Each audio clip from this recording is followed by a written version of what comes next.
Hi hello సౌజన్య సలీమాన్ ఛానల్కి స్వాగతం అండి. ఈరోజు నేను చికెన్ కర్రీ విత్ మెంతికూర కాంబినేషన్తో తయారు చేస్తున్నాను. ప్లస్ దానికి కాంబినేషన్గా బగారా రైస్ కూడా తయారు చేసి చూపిస్తున్నానండి.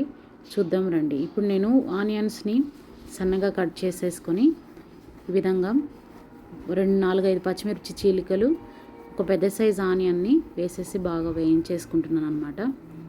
ఇప్పుడు నేనేం చేస్తున్నానంటే దాన్ని బాగా త్వరగా వేగడం కోసం సాల్ట్ కూడా వేస్తున్నాను. సాల్ట్ కూడా వేసేసి బాగా వేయించేసుకోవాలన్నమాట. ఇది వేగుతూ ఉన్నప్పుడు మనము దీనిలోకి నేను ఏమేమి మసాలాలను వేసాననేది మీకు చూపిస్తాను. దీంట్లోకి నేను ఎండు కొబ్బరిని వేయించేసుకున్నాను. అదేవిధంగా ధనియాలు, జీలకర్ర, 4-5 పల్లీలు, వెల్లిపాయలు వేసేసి పట్టుకోవడమేనండి. ఇది పట్టేసుకొని పక్కన పెట్టేసుకుంటాను. ఇప్పుడు మనము ప్రాసెస్ కంటిన్యూ చేద్దామండి. పసుపు వేసేసుకొని బాగా వేయించేసుకోవాలి. పసుపు వేసేసాక పసుపుతో నూనెలో వేసుకోవడం వల్ల పసుపు వాసన రాకుండా ఉంటుందన్నమాట కర్రీ అయితే మనకు. అదేవిధంగా ఫ్రెష్గా పట్టిన అల్లం పేస్ట్ కూడా వేసేసుకొని బాగా వేయించేసుకోవాలండి. బాగా వేయించేసుకొని ఆ తర్వాత మనము ముందుగానే మెంతికూరని నేనేం చేస్తానంటే పెద్ద మెంతికూర తీసుకొని ఒక 2 కట్టలు మంచిగా శుభ్రంగా కడిగేసి సన్నగా కట్ చేసి పక్కన పెట్టుకున్నాను అనమాట. అది కూడా మీకు చూపిస్తాను. నేను 2 కట్టల వరకు మెంతికూరను శుభ్రంగా వడపెట్టేసుకొని పక్కన పెట్టుకున్నాను. ఇప్పుడైతే మనకి అల్లం పేస్ట్ వేగిపోయింది కదా. అల్లం పేస్ట్ వేగిపోయింది కాబట్టి ఇప్పుడు నేను ఆ మెంతికూరను కూడా పక్క పెట్టుకున్న మెంతికూరను కూడా వేసేస్తున్నాను అనమాట. ఆ మెంతికూర కూడా నూనెలో వేయించుకోవడం వల్ల స్పెషల్ టేస్ట్ వస్తుందండి. చాలామంది మెంతికూరని పైనకించి వదిలేస్తారు. అలా వదలొద్దండి ఎప్పుడు కూడా. ఈ మెంతికూర ఆలుగడ్డ ప్లస్ ఆలుగడ్డ కూడా ఒకటి వేసానండి, చెప్పడం మర్చిపోయాను. ఈ చికెన్ కాంబినేషన్ అయితే సూపర్ ఉంటుందండి. మెంతికూర ఆలుగడ్డ చికెన్ కాంబినేషను చాలా టేస్టీగా కూడా ఉంటుందండి. నాకు చాలా ఇష్టం అండి ఇలా చేసుకోవడం, తినడం అనేది. మెంతికూర కాంబినేషన్లో స్పెషల్లీ మెంతికూర అంటే ఎందుకో తెలియదు కానీ చాలా ఇష్టం అనమాట. ఇంకా చిన్న మెంతికూర కూడా ఉంటే కూడా చాలా బాగుంటుంది. ఇప్పుడు మనకి ఇది కూడా బాగా వేగిపోయింది. చికెన్ కూడా వేసేసుకుందాము. చికెన్ని శుభ్రంగా కడిగేసి నీట్గా చికెన్ కూడా మంచిగా వేసేసుకొని బాగా వేగని చేయాలన్నమాట. కలిపేసి మూత పెట్టేసామనుకోండి బాగా మనకి ఇదైపోతుంది. ఒక మంట బాగా అది వేగాలి. అప్పుడే మనము మిగతా ఇంగ్రీడియంట్స్ ఏమేమి వేస్తాననేది ఏంటనేది చూపిస్తాను నేను. ఇది ఒక్కసారి బాగా కలిపేసి మనం ఏం చేద్దామంటే మూత పెట్టి పక్కన పెట్టేసేద్దాము. అలాగే మనము రైస్ ప్రాసెస్ని కూడా చూద్దామండి. బాగా కలిపేసి చికెన్ ఇలా చేసుకుని తినండి ఫ్రెండ్స్, చాలా టేస్టీగా ఉంటుంది. ఎప్పుడైనా ఒకసారి ట్రై చేయండి. ట్రై చేసిన వాళ్ళు ఖచ్చితంగా నాకు కామెంట్స్లో తెలియపరచండి ఫ్రెండ్స్. మీరు కామెంట్ చేస్తేనే కదా నాకు తెలుస్తుంది ఎలా ఉన్నాయి నా వంటలు ఏంటనేది. మీరు కామెంట్ చేసి తెలియపరచండి ఫ్రెండ్స్.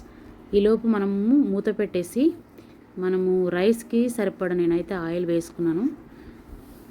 బగారా రైస్ కాంబినేషన్తో ఈ చికెన్ కర్రీ చేస్తున్నాను కదా. బగారా రైస్ చేస్తున్నానండి.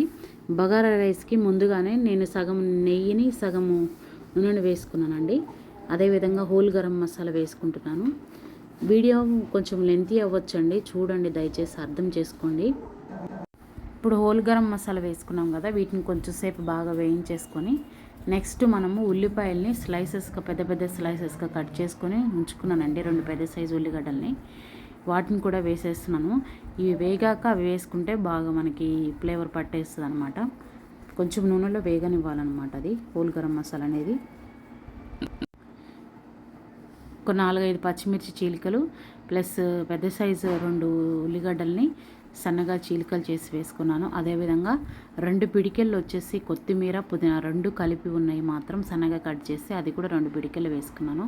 మనము ఎంత క్వాంటిటీ చేస్తున్న దాన్ని బట్టి మీరు ఉల్లిపాయలను పెంచుకోవాలి, అదేవిధంగా రైస్ని పెంచుకోవాలి. నేను 1 కేజీ దానికే తయారు చేస్తున్నాను కాబట్టి నేను ఇంత వేసుకున్నాను అనమాట.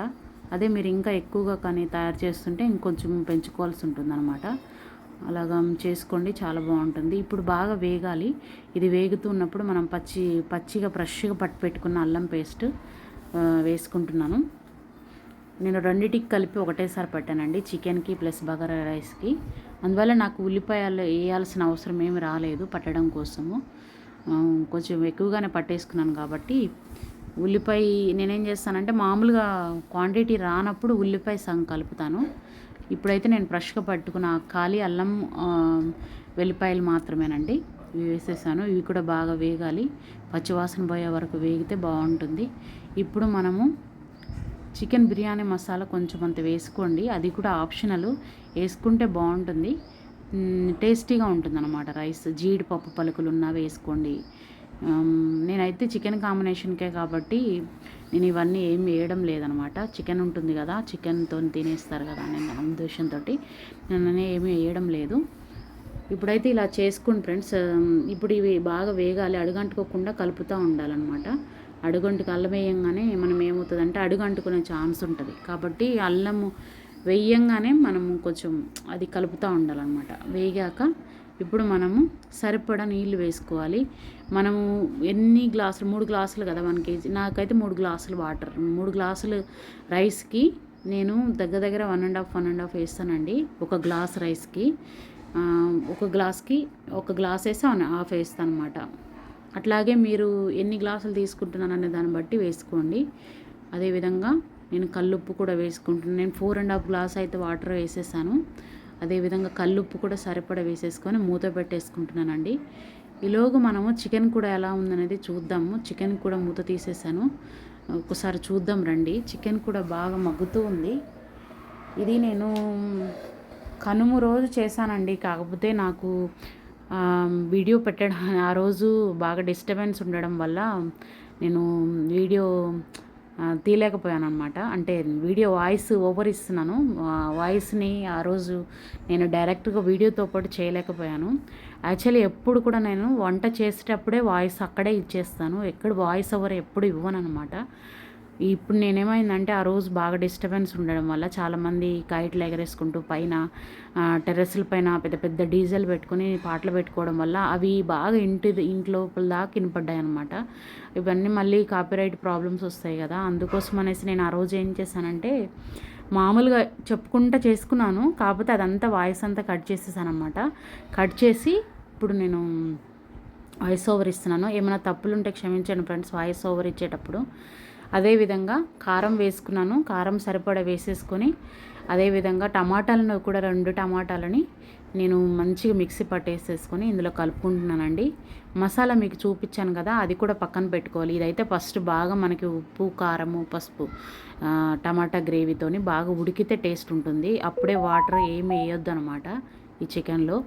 చాలా టేస్టీగా ఉంటుందండి, ఒకసారి ట్రై చేయండి. నేను ఎన్నిసార్లు చెప్తున్నానంటే అర్థం చేసుకోండి ఫ్రెండ్స్.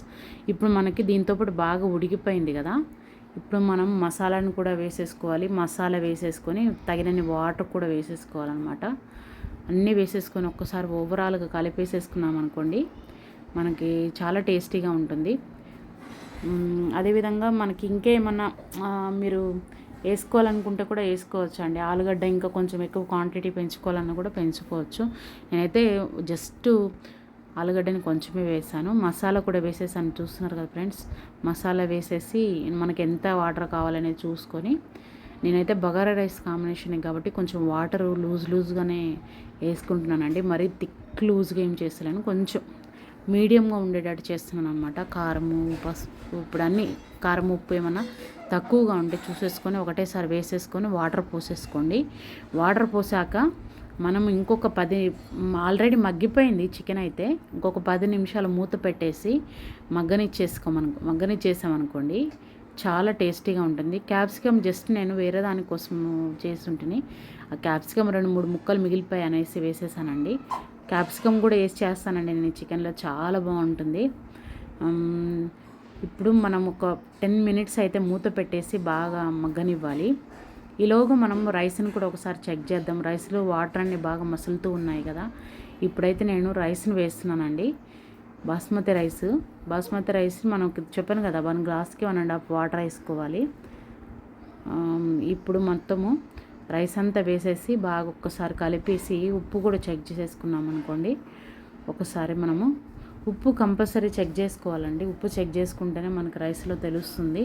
ఉప్పు చెక్ చేసుకున్నప్పుడు ఎలా ఉండాలంటే మనం సముద్రపు నీళ్లు నోట్లో వేసుకుంటే ఎలా ఉంటుందో అలా ఉంటే సరిపోతుంది. ఇప్పుడు మనమైతే కర్రీ కాంబినేషన్ కాబట్టి మామూలుగా బగారా రైస్ అచ్చం బిర్యానీ చేసేటప్పుడు అయితే ఆ విధమైన ఉంటే సరిపోతుంది. కాకపోతే ఇప్పుడు ఏంటంటే మనము ఇది చికెన్ కర్రీ కాంబినేషన్కి చేస్తున్నాం కాబట్టి అంత ఉప్పు ఎక్కువగా ఉండాల్సిన అవసరం ఏమి లేదు. ఎందుకంటే ఆల్రెడీ చికెన్ కర్రీలో మనకి సాల్ట్ ఉంటుంది, ప్లస్ రైస్లో కూడా ఉంటుంది కాబట్టి అంత ఎక్కువగా ఉండాల్సిన అవసరం లేదు. తక్కువగా ఉన్నా నడుస్తుందండి, ఏం కాదు. చాలా తక్కువగానే నేనైతే వేసాను, ఎందుకంటే రెండింటిని బ్యాలెన్స్ చేసుకుంటూ వేసుకోవాలి కదా. మామూలుగా బగారా రైస్ చేసేటప్పుడు మాత్రం అట్లా ఉండాలి వాటరు. దీనికైతే అంత అవసరం ఏమి లేదండి, అంత ఉప్పుగా ఉండాల్సిన అవసరము. ఒకసారి చికెన్ని కూడా మూత తీసేసి కలుపుకుంటున్నానండి, అడుగేమన్నా పట్టుకుంటుందేమోననేసి. ఒకసారి చికెన్ని కూడా మూత తీసి కలిపేసుకున్నాం అనుకోండి, మనది చికెన్ కూడా ఇంకొక 5 మినిట్స్ అయితే దగ్గరకు అయిపోవచ్చింది. ఇప్పుడు మనకి 5 మినిట్స్ కూడా అయిపోయిందండి, 5 మినిట్స్ కూడా ఉడికిచ్చేసాను. ఇప్పుడు చికెన్ కర్రీ అయితే రెడీ అయిపోయినట్లేను. చికెన్ కర్రీ కూడా చాలా టేస్టీగా రెడీ అయిపోయింది. అన్నీ చెక్ చేసుకున్నానండి, కరెక్ట్గా సరిపోయాయి. ఫైనల్గా కొత్తిమీర వేసుకున్నట్లయితే మన chicken curry yummy chicken curry with మెంతికూర కాంబినేషన్తో రెడీ అయిపోయిందండి. అదేవిధంగా రైస్ కూడా మనం చెక్ చేద్దాము. రైస్ కూడా మనకి రెడీ అయిపోయింది దగ్గర. ఇప్పుడు మనకి రైస్ కూడా రెడీ అయిపోయిందండి, మీకు సర్వ్ చేసి చూపిస్తాను నేను. చాలా టేస్టీగా మనకి రైస్ కూడా కరెక్ట్ కాంబినేషన్తో కరెక్ట్ మెజర్లో రెడీ అయిపోయింది. రైస్ అయితే వేసాను నేను, ఇప్పుడు సర్వ్ చేశాను చూడండి ఫ్రెండ్స్ మా పిల్లలకి. అదేవిధంగా నేను ఒక పక్క ఏమో ఆనియన్స్ ప్లస్ కీరా చికెన్ కర్రీ రైస్ అయితే వేసాను అనమాట. ఇది అండి ఈరోజు మా వీడియో. ఈ సింపుల్గా మా లంచ్ అయితే రెడీ అయిపోయింది. అంతే ఫ్రెండ్స్ ఈరోజు వీడియో కానీ మీకు నచ్చినట్లయితే లైక్ చేయండి, షేర్ చేయండి. థ్యాంక్ యూ ఫర్ వాచింగ్ అండి. వన్స్ అగైన్ థ్యాంక్ యూ అండి.